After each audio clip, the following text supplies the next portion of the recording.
All right, friends, just right off the bat, I want to let you know you're going to have 8 ignition coils for this. You're going to have 4 on the driver's side back and 4 over on the passenger side. Overall, the process to replace all of them is going to be the same. So I'm going to do one, show you how, and then you can handle the rest.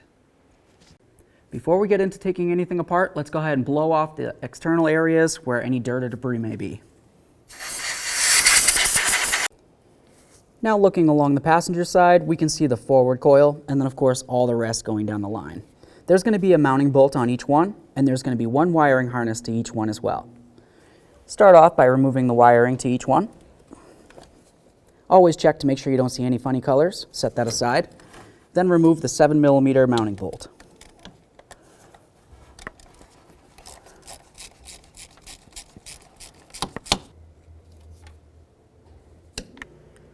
Now that that bolt's out, go ahead and grab the coil, give it a little twist, and draw it right up and out.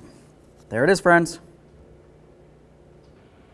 Okay, friends, before we can go ahead and install our brand new coil, we want to go ahead and apply a little bit of dielectric grease to this lower aspect right here. That's where the spark plug is going to go in. And then we'll, of course, go into this electrical connector a little bit right there. At this point, we're ready for our install. Let's get it into the truck.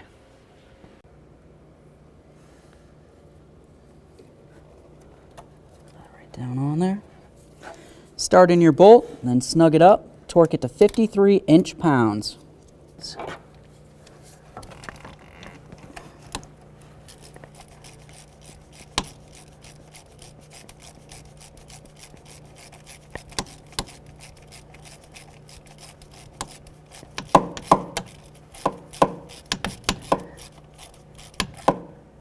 Okay, that's bottomed out.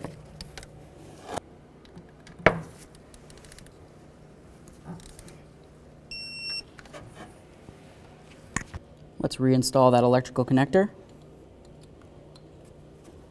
Listen for the click, give it a nice tug. Do the same to all. Okay, friends, so after you have all your coils in there, go ahead and start up your engine. You want to make sure that you don't have a check engine light. If you do, make sure you just double check everything that you've done and you didn't leave anything unplugged.